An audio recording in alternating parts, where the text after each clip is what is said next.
Bonjour à tous et bienvenue sur ce culte. Aujourd'hui j'avais envie de vous partager un sujet que j'ai à cœur, la sainteté et le fait qu'il y a de la joie dans la sainteté. Alors ça peut peut-être vous paraître étrange comme concept, le fait d'avoir cette joie, mais c'est pour ça que je voulais vous partager sur ce sujet et notamment sur 3 points. La sainteté est une espérance, c'est une communion et c'est aussi un appel. Alors le premier point c'est une espérance puisque le péché n'est plus une fatalité. Et je sais pas si toi ça t'est déjà arrivé, mais tu chutes encore et encore sur le même péché et tu as l'impression qu'il n'y a plus d'espoir.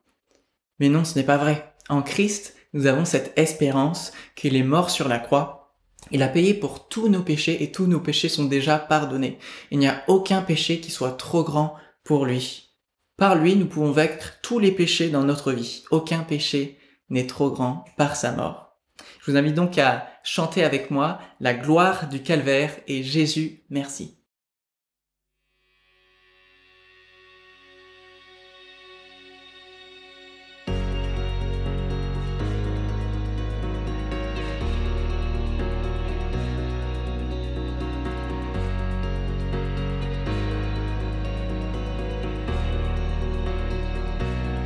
Seigneur, tu m'appelles à toi.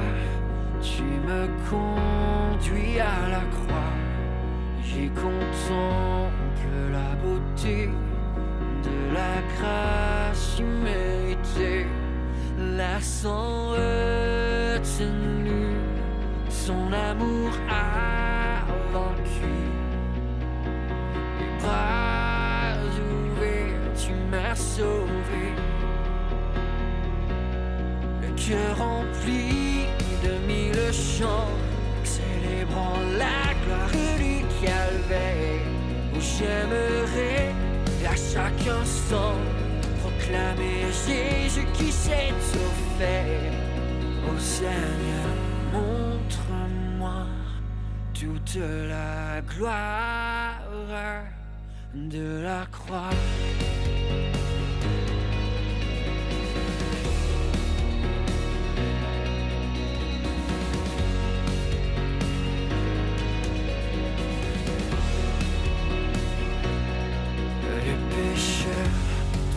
La joie au triomphe de la croix, par le Fils sacrifié, la colère sainte est apaisée. Ton peuple ici-bas rejoint les saints des cieux. Proclamons l'agneau victorieux, le cœur rempli de mille chants, célébrant la gloire du calvaire, où j'aimerais à chaque instant proclamer Jésus qui s'est offert. Ô Seigneur, montre-moi toute la gloire de la croix.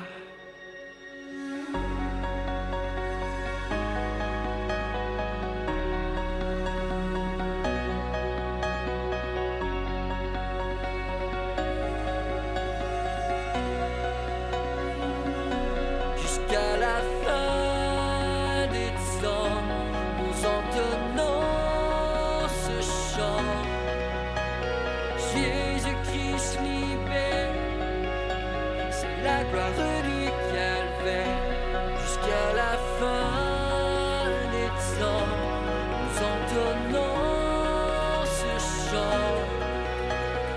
Jésus-Christ libère, c'est la gloire du calvaire. Jusqu'à la fin des temps, nous entonnons ce chant. Jésus-Christ libère, c'est la gloire du calvaire. Jusqu'à la fin des temps,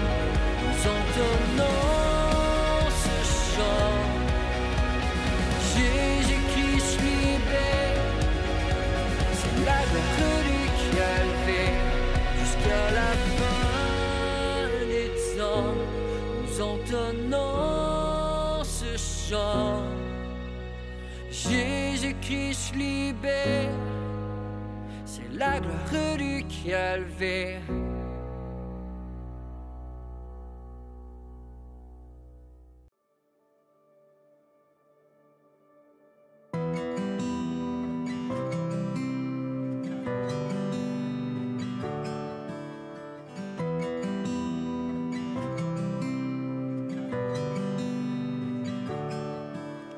Le mystère de la croix, comment le concevoir? L'agonie de Jésus-Christ. Toi, le Dieu très saint, tu nous donnes ton Fils. Il boit la coupe amère qui m'a franchi. Ton sang efface mon péché, Jésus merci, tu perds la colère est apaisée, Jésus merci, j'étais ton ennemi, je vivrai à tes côtés, Jésus merci.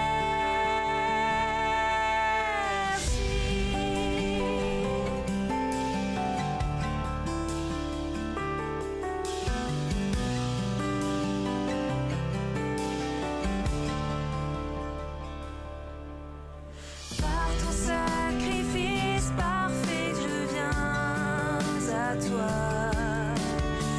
accueilli comme un ami. Les richesses de ta grâce abondent en moi, ton pardon, ta bonté sont infinies. Ton sang efface mon péché, Jésus merci, tu perds la colère est apaisée, Jésus merci, j'étais ton ennemi, je vivrai à tes côtés, Jésus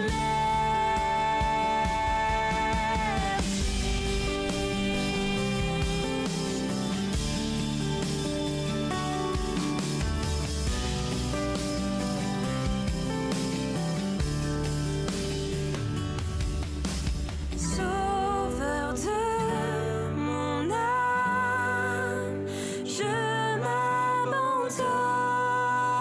à toi. Sauveur de mon âme, je m'abandonne à toi. Sauveur de mon âme, je m'abandonne à toi.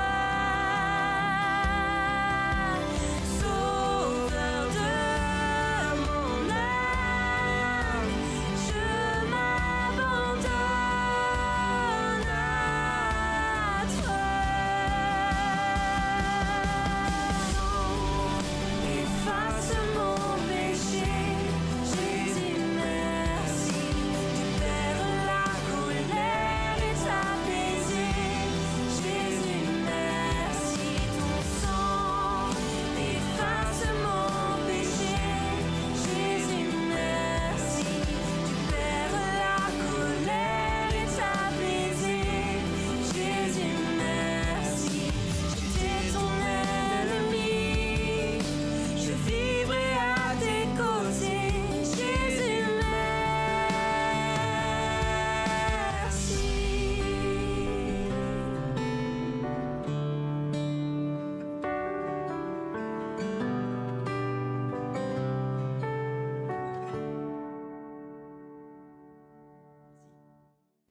Alors, le deuxième point, c'est que nous avons la communion avec Dieu le Père. Je ne sais pas si vous vous rappelez, mais dans l'Ancien Testament, il y avait le tabernacle, puis le temple qui était construit. Il y avait la cour, le lieu saint et le lieu très saint. Entre le lieu saint et le lieu très saint, il y avait un voile qui séparait. Il n'y avait qu'une personne, le grand prêtre, qui, une fois par an, et après beaucoup de rituels compliqués, pouvait accéder à ce lieu très saint qui est en fait la présence de Dieu. Mais à la mort de Jésus, le voile s'est déchiré en deux et nous avons cet accès à la présence de Dieu. Nous avons accès au trône de la grâce, comme nous dit Hébreux 4,16. Approchons-nous donc avec assurance du trône de la grâce afin d'obtenir miséricorde et de trouver grâce pour être secourus dans nos besoins. Je ne sais pas si vous arrivez à imaginer qu'est-ce que ça veut dire. En Apocalypse 5, nous avons une vision du trône. Il y a Dieu qui est assis sur le trône, les 24 anciens, les 4 êtres vivants, et il y a des anges par myriades qui louent Dieu, qui disent « Saint, Saint, Saint est notre Seigneur ». Et nous, spirituellement, c'est comme si on était dans cette salle du trône. Nous avons cet accès à Dieu et il écoute nos prières et ça, c'est un grand sujet de joie. Je vous invite donc à chanter avec moi « À l'agneau sur son trône ».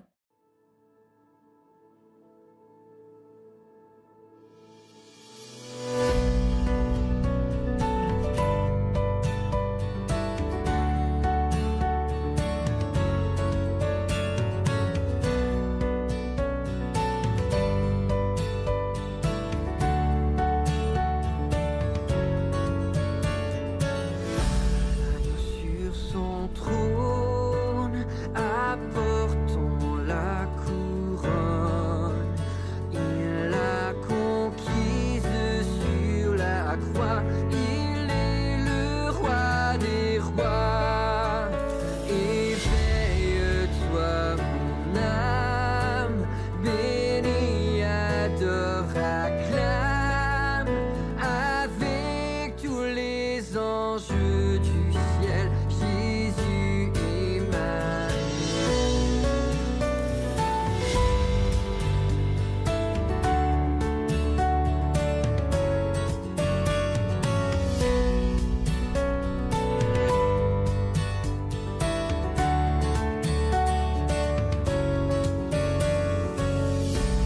La croix pour trône, l'épine pour couronne, mais le Père a glorifié son Fils crucifié. Au prince de la vie, la mort est asservie. Hors de la tombe, il est monté, Christ est ressuscité.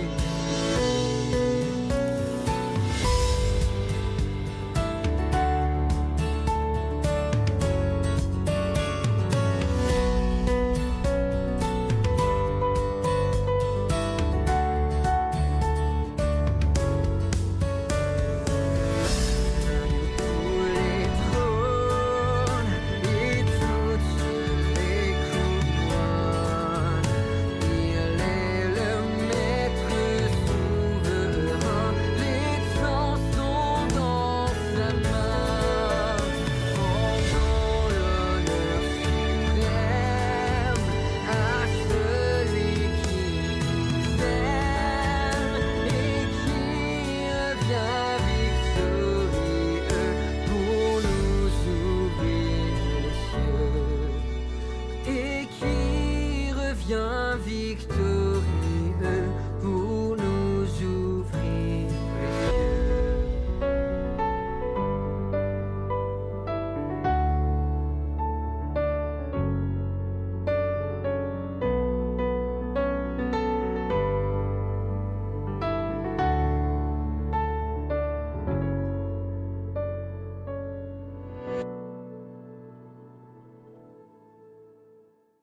Finalement, la sainteté, c'est aussi un appel à grandir dans cette sainteté. 1 Pierre 1, 15, 16 nous dit « Puisque celui qui vous a appelé est saint, vous aussi soyez saints dans toute votre conduite. Selon qu'il est écrit, vous serez saints, car je suis saint. » Si Pierre nous donne ce commandement d'être saint, c'est parce que premièrement, on en a la capacité en Jésus-Christ, et deuxièmement, parce qu'on n'en a pas toujours envie. En fait, nous avons le choix, soit de marcher par la chair ou de marcher par l'esprit. C'est une lutte continuelle de choisir de mourir à soi-même afin d'obéir à Dieu. Ce n'est vraiment pas évident. Mais voici une espérance pour vous, un verset que j'aime beaucoup. En Philippiens 1,6, il est dit, et c'est Paul qui parle, « Je suis persuadé que celui qui a commencé cette bonne œuvre, et là il parle de la sanctification, la rendra parfaite pour le jour de Jésus-Christ. » C'est le projet de Dieu de nous rendre plus conformes à Christ, d'être saints. Et c'est parce que c'est son projet que Paul a autant d'assurance dans ce verset en disant « Je suis persuadé ». Il n'y a pas de limite à la sanctification.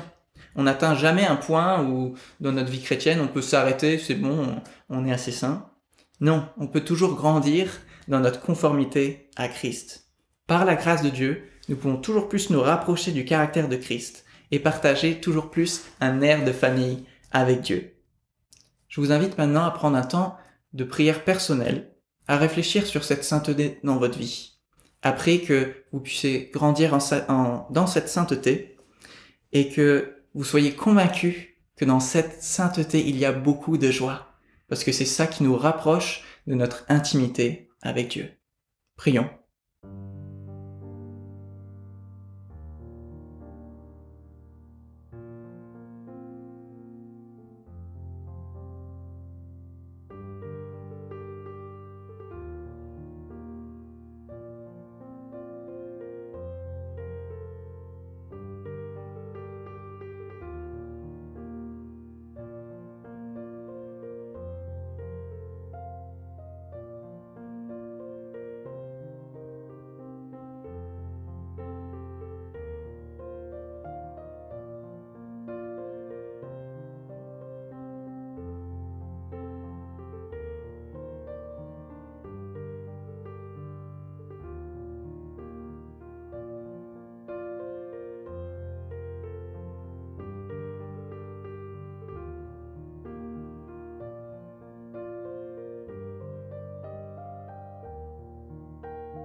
Pour le deuxième temps de prière, je vous invite à, comme Paul le dit dans Éphésiens 6, à prier pour tous les saints, et en particulier pour les anciens et les diacres de votre Église qui en ont bien besoin.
Bonjour Marion. Bonjour Jérémy. Donc, pour te présenter rapidement, donc, tu t'appelles Marion, tu viens à cette église depuis combien de temps? Eh bien, depuis, ça va faire 30 ans et ça fait aussi 30 ans que je suis divorcée, donc c'était très lié, les deux événements. D'accord, et tu habites à Lyon? J'habite à Francheville, oui. À Francheville, très Oui. bien. Du coup, tu es divorcée et j'imagine que ce n'était pas par choix. Non, je vois pas qui, en se mariant, planifie déjà la séparation et le divorce. En tout cas, c'était pas du tout mon intention. Je pensais qu'on allait vivre toute notre vie ensemble, qu'on allait fonder une famille sereine et voilà, pour la vie jusqu'à ce que la mort nous sépare. Donc non, c'était pas par choix. Mais oui, quelque part, j'ai assumé ce choix parce que au bout de longues années quand même vraiment très difficiles et très pénibles, j'ai compris que c'était absolument ça qu'il fallait faire. Pour ma protection personnelle, pour la protection des enfants. Ça m'a demandé du courage, c'était pas évident et en plus pour pouvoir faire cette démarche-là, j'ai eu besoin quand même d'être un peu déjà restaurée pour pouvoir entreprendre ça. Donc oui, c'est quand même une décision que j'ai prise. Je dirais non aussi parce que moi j'avais pris la décision qu'on soit séparés, qu'on vive séparément, mais bien sûr en protégeant complètement la vie de nos enfants, qu'il aille librement de l'un à l'autre. J'avais pas prévu franchement le divorce. Et quand mon ex-mari m'a demandé le divorce, ça m'a posé quand même un cas de conscience. Parce que même si j'étais une chrétienne que de nom, quand je me suis mariée, j'avais quand même la conscience de m'être mariée à l'église devant Dieu et d'avoir fait une promesse solennelle. Et à ce moment-là, divorcée, je me suis dit que c'était un peu une trahison vis-à-vis de Dieu. Entre-temps, je m'étais convertie, donc ça me semblait quand même difficile. Voilà, mais j'ai compris que de toute façon, c'était ce qu'il fallait faire, que de toute façon, le mariage, il était mort depuis très très très très longtemps. La réalité des faits voilà. l'emporter Oui. Et puis, puis, dans ta volonté voilà. de partir, ouais. Et puis de toute façon, le mariage, il était déjà mort, quoi. C'était pas moi qui le tuais à ce moment-là. Hein. Absolument. Voilà. Absolument. Qu'est-ce qui a été le plus dur? Alors je dirais pas tellement que c'était la séparation et le divorce qui ont été le plus dur pour moi. Je dirais que c'était les 13 années avant, quoi. Ça a été dur. Après, dès que j'ai pris cette décision de me séparer, et puis bon, j'étais dans une dynamique quoi, de nouvelle vie, puis j'ai rencontré le Seigneur, moi, comme ça. J'ai rencontré le Seigneur grâce à cette période-là. Donc, après, ça a été le début d'une longue marche avec le Seigneur, et ça, c'était pas difficile du tout, au contraire. D'accord, c'est une belle restauration. Mais oui, mais le Seigneur, il répare, il reconstruit, il restaure, voilà,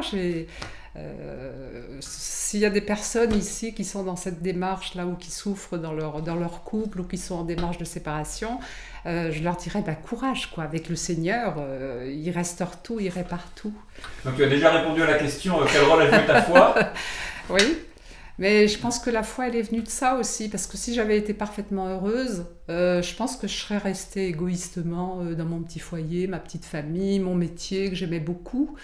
Et je pense qu'il a fallu vraiment cette épreuve et puis cette impression d'échec et puis de vide pour sentir que j'avais besoin de quelque chose pour être heureuse. Alors j'ai cherché un peu partout jusqu'à ce que je trouve la Bible, le Seigneur. Et là j'ai compris que j'avais trouvé tout ce qu'il fallait pour ma vie. Et le chemin de restauration a commencé. Voilà, oui. Aujourd'hui, donc je crois 29 ans plus tard. Oui, c'est ça, ça va faire 30 ans, oui, quasiment. Ouais. Quel regard portes-tu sur cet épisode? En fait, je suis reconnaissante parce que je me rends compte avec certitude que Dieu, il m'a mis dans cette épreuve et il a choisi cette épreuve pour moi pour m'attirer à lui. J'aurais pas choisi ça, honnêtement, c'est lui qui a choisi. Mais je sais que c'était pour venir à ma rencontre et puis pour que je l'aime, que je me confie à lui. Et c'est ça qu'il a choisi pour moi. Et bien avec le regard, je suis reconnaissante. D'accord. Donc dans sa grâce, Dieu a changé le mal en bien, il t'a gardé et t'a donné le meilleur. Oui. Merci beaucoup Marion. Bonjour à tous, je suis heureux de vous retrouver pour encore un dimanche en ligne. Un grand merci Marion pour ce témoignage, d'avoir accepté de partager avec nous cette expérience de vie. Et nous continuons notre série sur les différentes situations conjugales. Et aujourd'hui, nous allons parler du divorce. J'ai une anecdote à vous raconter pour vous expliquer pourquoi c'est moi qui fais face à vous. Je ne suis pas divorcé, mais pourquoi j'en parle quand même. C'est qu'il y a quelques années, à Trévoux, en peu de temps, j'ai entendu plusieurs témoignages super durs de personnes qui ont divorcé. C'était des dames qui avaient quitté des maris difficiles et qui, au lieu de trouver du réconfort dans des églises, dans différentes églises, elles avaient souvent été critiquées. Et je me souviens d'une dame en EHPAD à l'époque qui disait moi j'ai été abandonnée par mon mari avec 4 enfants. J'ai dû travailler la nuit comme infirmière, le jour en faisant des ménages, c'était atroce. Et face à ces situations et face au fait que souvent elles ont été critiquées, je me suis dit qu'il fallait faire quelque chose. Et donc on a fait une conférence. Et en gros, ce qu'on veut dire, c'est que dans l'église, il y a une place pour les divorcés. Vous êtes les bienvenus. Merci Marion pour ton témoignage, pour se reconstruire avec Jésus-Christ. Et ce qu'on veut retenir aujourd'hui, c'est que si divorce il y a, on ne veut pas être puni 2 fois. C'est-à-dire que déjà, quand il y a le divorce, il y a la galère, il y a une première souffrance, mais on ne veut pas laisser ce divorce nous emporter notre reconstruction, on ne veut pas laisser ce divorce nous voler notre vie de disciple avec Jésus-Christ. C'est ça qu'on veut retenir. Même quand ça brasse, même quand on est dans le tunnel, on veut regarder la reconstruction qui est à venir avec le Seigneur. Pourquoi une telle tension sur le divorce? Eh bien, il y a une immense tension parce que c'est vrai que dans la Bible et pour Jésus-Christ, le mariage était super important. Le plan de Dieu pour l'homme et la femme, c'est dans les relations sentimentales, c'est pas, le célibat est valorisé comme on l'a déjà entendu la semaine dernière, mais si on a une relation sentimentale, ce qui est important, c'est le mariage, de se dire l'un à l'autre, de se faire la promesse de l'amour futur et de construire ensemble une vie. Et Jésus insiste pour ne pas casser le mariage. Il dit que un homme et une femme mariés ne font plus 2 mais ils font qu'un, que l'homme ne sépare donc pas ce que Dieu a uni. Dans Malachie, on trouve ce passage très intense où on lit « L'Éternel a été témoin entre toi et la femme de ta jeunesse, que personne ne trahisse la femme de sa jeunesse, car je déteste le divorce, dit l'Éternel, et ne commettez pas cette trahison. » Donc ok, le mariage est très important et on ne va pas le diminuer, on ne va pas le mettre à la 2e place, c'est important. Mais maintenant on fait quoi? Qu'est-ce qu'on fait dans ce monde déchu si on fait face au divorce? Qu'est-ce qu'on fait si l'autre est parti? Qu'est-ce qu'on fait si la situation est intenable pendant 13 ans, comme a dit tout à l'heure Marion? Peut-on divorcer selon Jésus? Et si l'on divorce, comment le vivre? On va répondre à ces 2 questions. Alors oui, il faut dire que le divorce est biblique dans certaines situations et qu'on peut divorcer selon Dieu.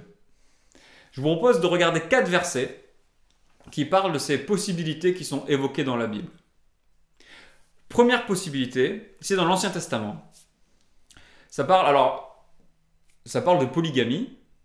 Et la polygamie, c'était une tolérance. D'accord ? Le plan de Dieu, ça a toujours été un homme avec une femme. Mais dans l'Ancien Testament, la polygamie était tolérée et légiférée pour donner des droits aux époux et aux épouses.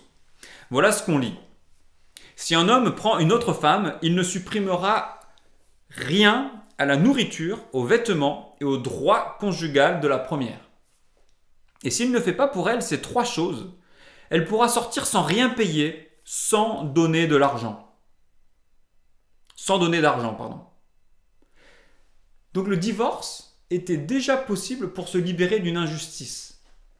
Les épouses avaient des droits, et si la réalité du mariage ne respectait pas ces droits, l'épouse pouvait partir sans rien payer, sans pénalité. Donc dans l'Ancien Testament, il y a une possibilité du divorce. Deutéronome 24. Lorsqu'un homme a pris et épousé une femme qui viendrait à ne pas trouver grâce à ses yeux parce qu'il a découvert en elle quelque chose de honteux, il écrit pour elle une lettre de divorce et, après la lui avoir remise, la renvoie de chez lui. Elle sort alors de chez lui, s'en va et peut devenir la femme d'un autre homme. Alors c'est surprenant ce passage, c'est quoi cette chose de honteux? On ne sait pas trop. Et en fait, il y a quelque chose de très intéressant, c'est que des responsables religieux juifs sont allés voir Jésus et lui ont posé cette question. C'est quoi cette chose honteuse? Et en fait, ces gens-là, ces hommes, cherchaient des excuses pour divorcer avec bonne conscience de leur femme. Et Jésus dit, non mais, c'est pas une question de rechercher vos droits de donner bonne conscience. Ce verset a été mis dans la loi de Moïse à cause de la dureté de votre cœur. Jésus dit, en fait, il y avait des femmes qui étaient abandonnées vous les avez mises vos ancêtres les ont mises de côté à cause de la dureté de leur cœur, et donc Dieu leur donne des droits. Il y avait une groupe de femmes abandonnées et Dieu leur donne des droits pour qu'elles puissent se reconstruire. C'est pas que Dieu aime le divorce, c'est qu'il le tolère, ou qu'il faut chercher, ah ben attends, elle n'a pas coché telle ou telle case ou machin. C'est qu'en fait Dieu est du côté de l'opprimé, et que Dieu a donné un cadre juridique à des femmes abandonnées pour qu'elles puissent avoir un nouveau départ dans leur vie. Dieu déteste le divorce, mais Dieu prend soin de la femme délaissée. On passe au Nouveau Testament et on regarde cette parole de Jésus dans Matthieu 19. Celui qui renvoie sa femme, sauf pour cause d'infidélité, et qui en épouse une autre, commet un adultère. Et donc Jésus introduit une nouvelle possibilité de divorce si le conjoint est infidèle.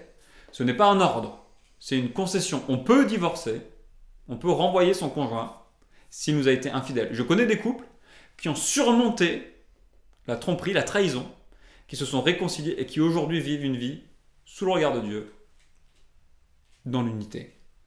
Donc Jésus propose une possibilité de partir dans le cas d'une infidélité. 1 Corinthiens 7, maintenant c'est l'apôtre Paul. Si le non-croyant veut se séparer, qu'il le fasse. Le frère ou la sœur n'est pas lié dans un tel cas. Dieu nous a appelés à vivre en paix. L'apôtre Paul propose une autre situation de divorce, dans le cas où un conjoint non chrétien serait lassé, ne supporterait pas la foi de son conjoint et la renvoie. Dans ce cas-là, le conjoint n'est pas lié et il peut recommencer une autre vie. À nouveau, ce n'est pas un droit, une obligation. Ailleurs, le Nouveau Testament encourage les conjoints de personnes non chrétiennes de les convaincre par un comportement juste, aimant et serviable. Mais si la situation est impossible, le divorce est possible. Donc j'ai cité ces 4 versets pour montrer que le divorce est vraiment pensé dans la Bible en fait. Que Dieu regarde notre faiblesse humaine, notre patte humaine, et il dit, bah oui, parfois, je déteste le divorce, mais parfois il est inévitable. On ne va pas en enfer si on divorce. Je l'ai entendu. Des gens qui étaient tétanisés face au divorce, souvent empreints de culture catholique, on ne va pas en enfer si on divorce. Comment comprendre ce contraste entre Dieu qui aime le mariage, cette importance du mariage, et aussi ses possibilités de divorcer? Eh bien, c'est que le mariage, c'est vrai que c'est une alliance passée, un engagement envers l'autre, une promesse d'amour futur, qui est prise à un instant donné.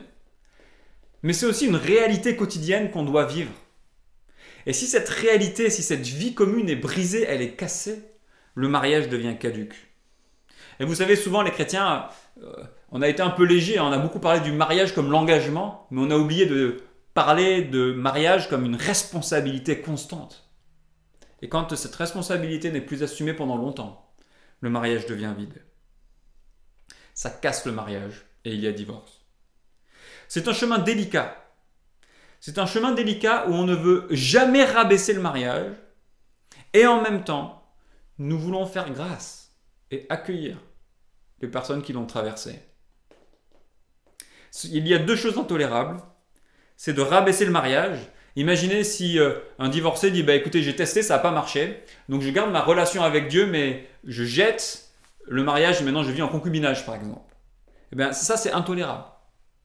Parce que le mariage est important et on veut garder la beauté de l'engagement, de l'amour qui se donne. Et la deuxième chose qui est intolérable, c'est la non-repentance face à un péché. Si on a fait souffrir quelqu'un, il faut demander pardon. On ne peut pas dire non mais j'ai divorcé, mais en fait c'est pas très grave, c'est de sa faute. Non, on est responsable. Enfin, peut-être pas vous, parce que peut-être qu'il y a des cas de victimes, mais si on est responsable de quelque chose, il faut assumer sa responsabilité. Certaines églises rabaissent le mariage en normalisant le divorce. Certaines églises empêchent la grâce par une attitude dure, en condamnant. Et il faut maintenir les deux. Le mariage, c'est important, et accueillir tout le monde. Et je suis très touché du témoignage de Marion, où elle nous a expliqué qu'elle a pu se reconstruire dans l'église, qui l'a accueillie, et où elle a pu trouver la grâce de Dieu et une vraie reconstruction. Avant de passer à des considérations plus pratiques, une dernière remarque un petit peu théologique, c'est de dire que le divorce, c'est toujours un échec et qu'il n'y a pas de droit au divorce dans l'Église. Dans Matthieu 19, on voit que c'est une concession. Que Jésus nous dit on peut divorcer, mais ce n'est pas une loi. Et si on est chrétien et qu'on est vraiment dans une situation conjugale difficile, je crois qu'on a besoin d'aide. Et Matthieu 18, par exemple, nous propose plusieurs étapes et nous dit peut-être que si on a une difficulté et que le conjoint ne veut pas nous écouter, peut-être qu'on peut chercher de l'aide avec 2 ou 3 frères et sœurs et dire va parler à mon conjoint, on a besoin d'aide. Si ça ne marche pas, peut-être on peut aller chercher de l'aide auprès des responsables qui vont essayer de nous aider à réparer. Et si ça ne marche pas, alors il y a divorce. Mais ce n'est pas un droit qu'on revendique. C'est une concession qu'on fait dans une impasse qui n'a plus d'issue.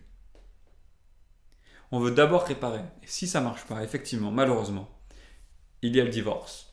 Mais la bonne nouvelle, c'est que dans la Bible, dans le message de Jésus-Christ, la grâce est là pour nous restaurer. Si vous voulez aller plus loin dans les réflexions théologiques, vous pouvez aller sur le site de Villeurbanne-QC, de l'église de Villeurbanne-QC. Il y a une réflexion pastorale, vous pouvez la télécharger, qui fait le point sur tous ces éléments. Mais maintenant, on va aller plus loin sur le côté vécu. Parce qu'en fait, le divorce, c'est un drame. Pour me préparer à cette conférence, j'ai lu le témoignage d'une dame qui a écrit son expérience de la première année. C'est une femme chrétienne, mariée, avec des enfants, et son conjoint part avec la secrétaire. Un petit peu la caricature. Et elle raconte que ça a été un effondrement. Elle a connu une dépression profonde. Ça a touché sa vie. Ça a touché sa réorganisation, ses finances. Ça a touché bien sûr une honte profonde d'être trahi pour une autre. Ça a touché sa foi.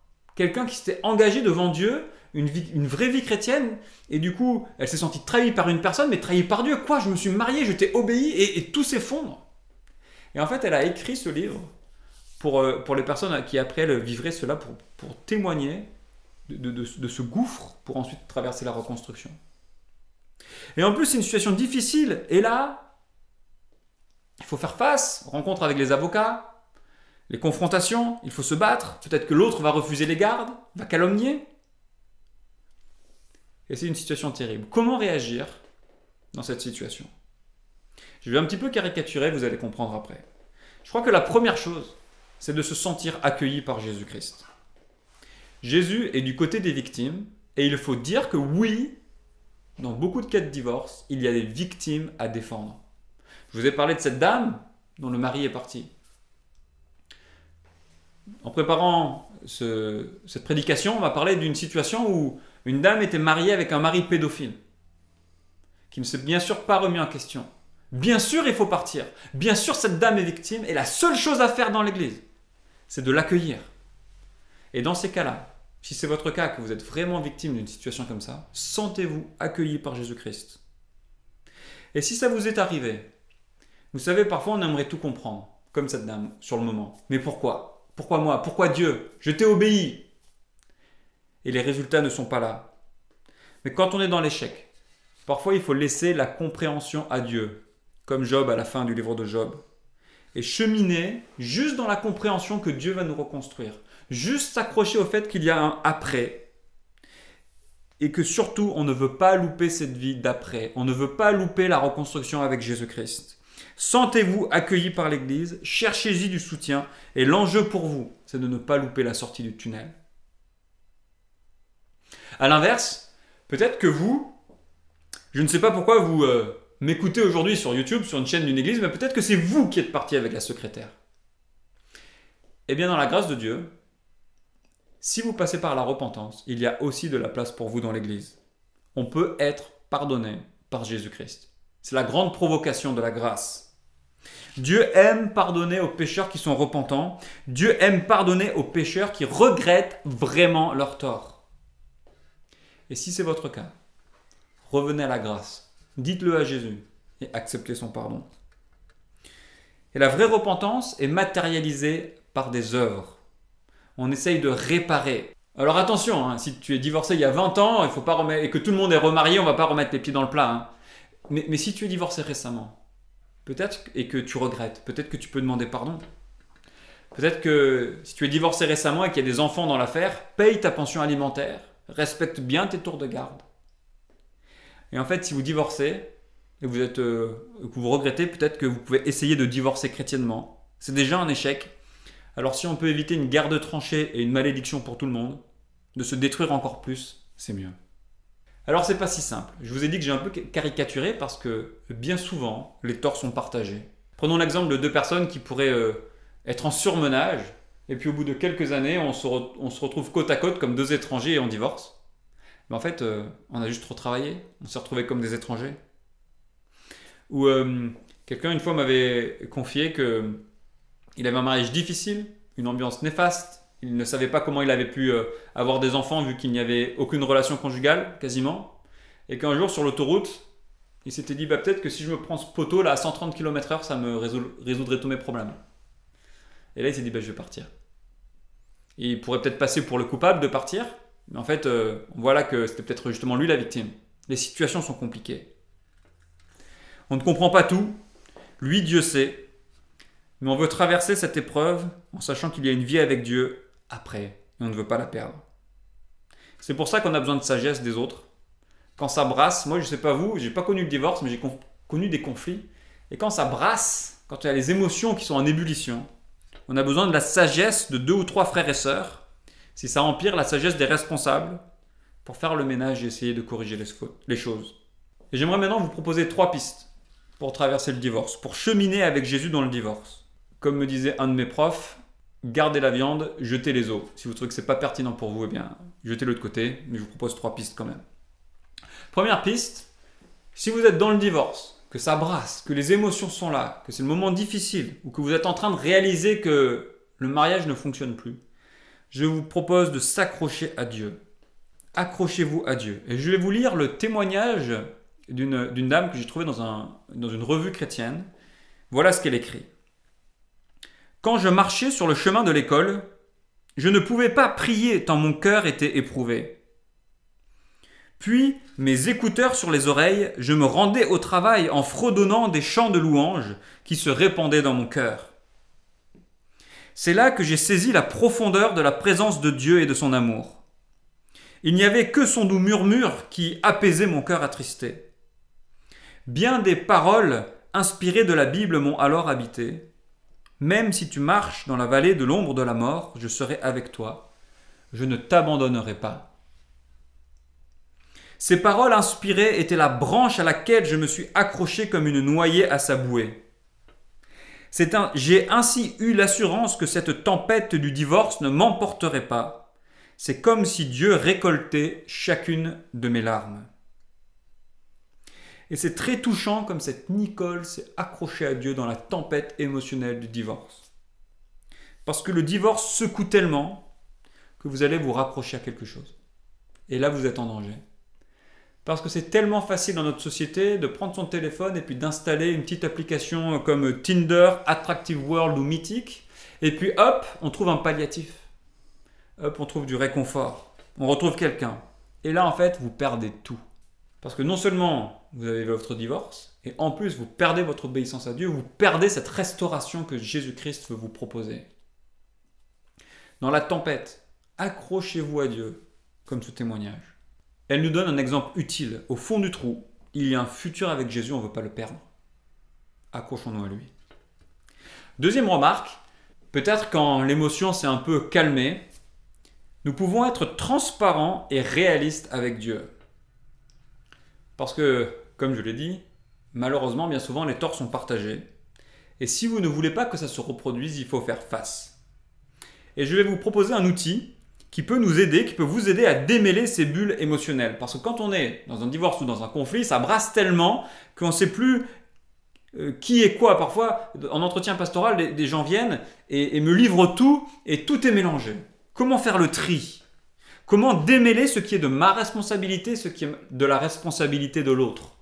Alors ce que vous pouvez faire, vous prenez une feuille A4, vous faites 2 grands carrés, et dans le premier carré, vous écrivez « Ne vous vengez pas vous-même, bien-aimés, mais laissez agir la colère de Dieu. » C'est le principe du pardon. Le pardon, c'est pas de dire « c'est pas grave, il ne s'est rien passé, je vais me réconcilier ». Le pardon, c'est de renoncer à la vengeance. C'est de dire, je ne vais pas cultiver la haine, l'amertume, je ne vais pas essayer de me venger.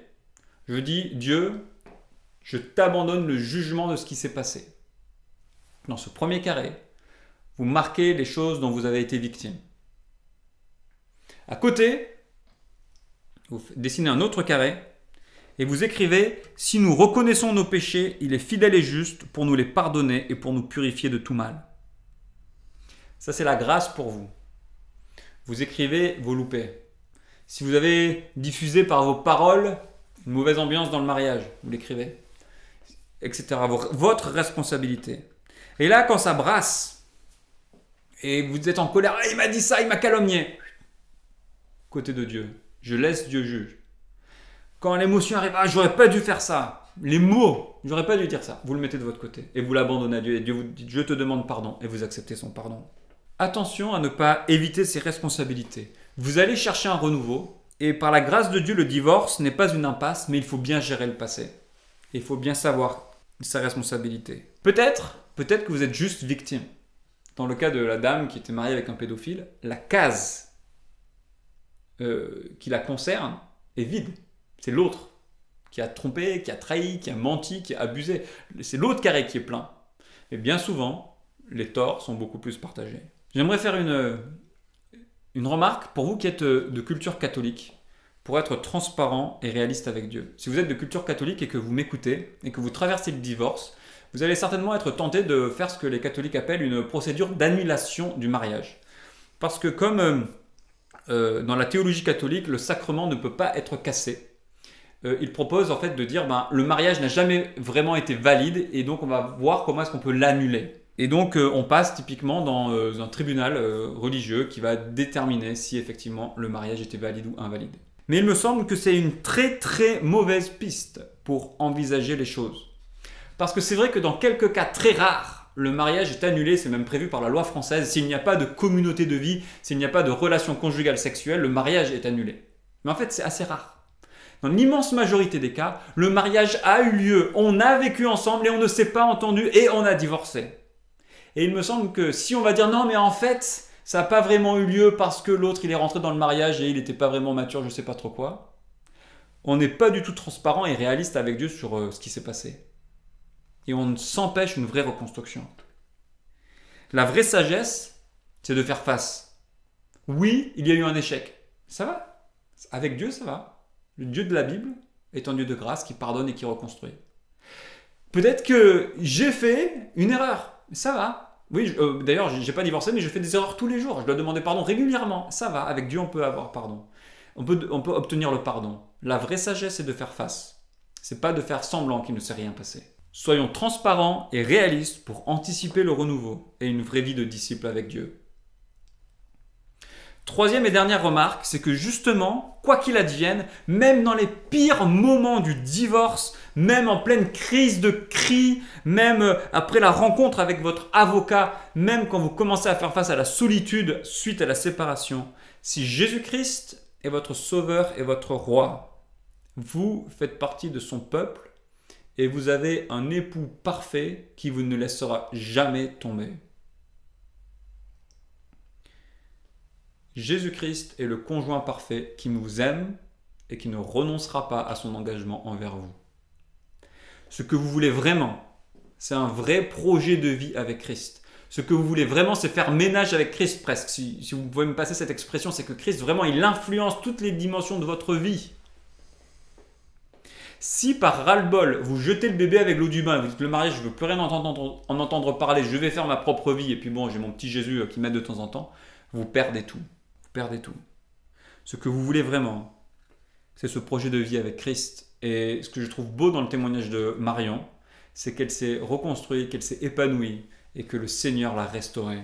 Et peut-être qu'il y aura même un vrai projet de remariage en Christ. On a eu une prédication sur comment choisir un conjoint qui aime Dieu, un conjoint avec qui on va construire une vraie vie dans la soumission à Christ, qu'on va se servir mutuellement.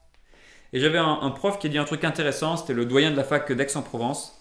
Et il faisait remarquer que oui, il y a une possibilité pour un remariage, mais aussi avec humilité. Le remariage, ce n'est pas le plan initial. Le plan initial, c'est un mariage qui dure toute la vie. Et peut-être que dans la formule, dans la manière dont on va faire le mariage, ce remariage, peut-être qu'on peut le manifester, cette humilité, de dire c'est un remariage par la grâce de Dieu qui m'a restauré Et peut-être qu'on n'est pas obligé de prendre le château, faire la grosse fête, la grosse robe et faire comme s'il ne s'était rien passé. Mais de dire avec humilité, je repars avec Dieu. Et j'en suis reconnaissant. 3 conseils. S'accrocher à Dieu dans la machine à laver d'émotionnel, quand ça brasse. Être transparent avec lui pour préparer la suite. Et surtout, vivre le mariage le plus solide, le plus vrai, le plus important, c'est le mariage de Christ et de l'Église. Et ne pas laisser votre divorce ici-bas vous voler l'essentiel. C'est un sujet subtil. Si vous avez divorcé, oui c'est vrai, ce n'était pas le plan de Dieu. Mais heureusement, le message de Jésus-Christ est spécialement pour ceux qui ne sont plus dans le plan de Dieu parce qu'ils sont pécheurs. Et on l'y est tous. Et on peut être pardonné, et on peut être restauré, et on peut repartir. On peut traverser le divorce avec Jésus-Christ. On peut ne pas se laisser voler le futur, une vraie vie de disciple, une vie où on sera restauré avec lui. On peut vivre cette vie avec lui où on ne va pas se laisser voler notre vie chrétienne par des palliatifs, par du concubinage, par des alternatives qui vont en fait encore plus nous détruire. On peut se confier en Jésus-Christ. Je vais prier. Seigneur, je te remercie parce que tu es un Dieu de grâce. Ce que je vois dans la Bible, c'est que c'est vrai, le plan A, c'était le mariage, mais qu'il y a une issue de secours. Tu ne laisses pas ceux qui sont dans des situations intenables sans issue de secours. Et le divorce est pensé. On peut divorcer, être accueilli par toi et être restauré par toi. Eh bien, Seigneur, je veux te dire merci pour cette grâce que l'on voit ici et te demander pour mes frères et sœurs qui ont subi un divorce, je te prie que tu les fortifies, qu'ils se trouvent cette restauration en toi et qu'ils ne se laissent pas voler l'essentiel par cette épreuve. En ton nom et pour ta gloire. Amen.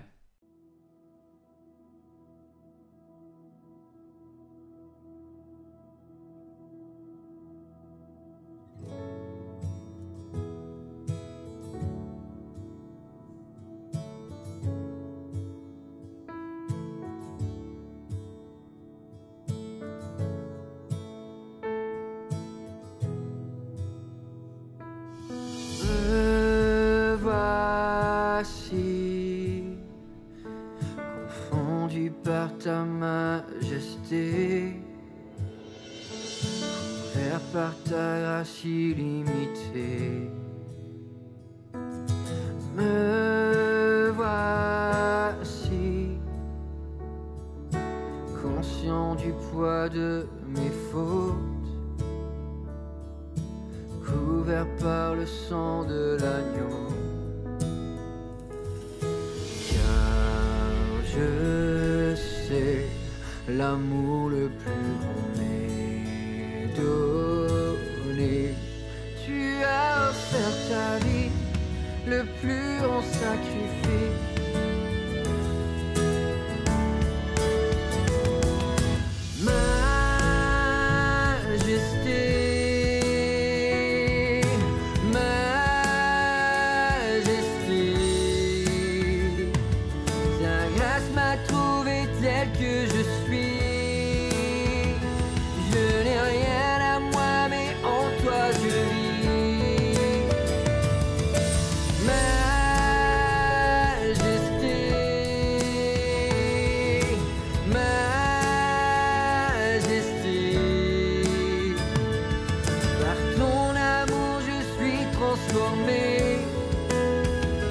En présence de ta majesté,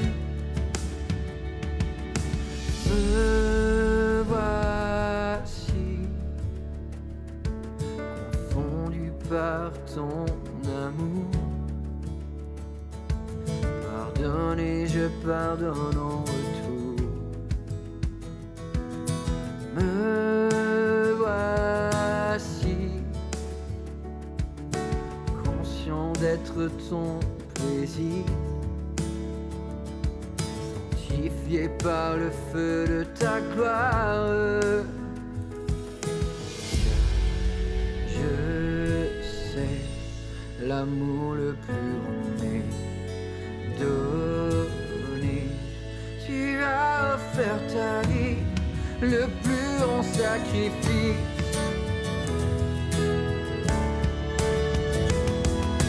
Majesté,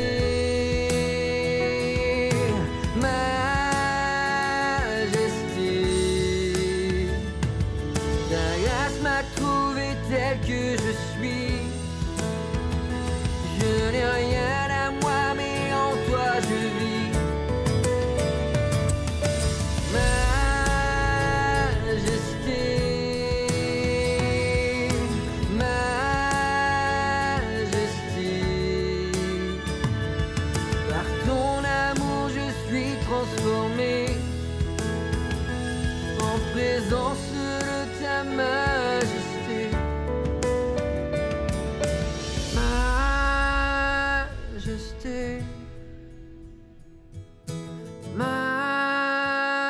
majesté.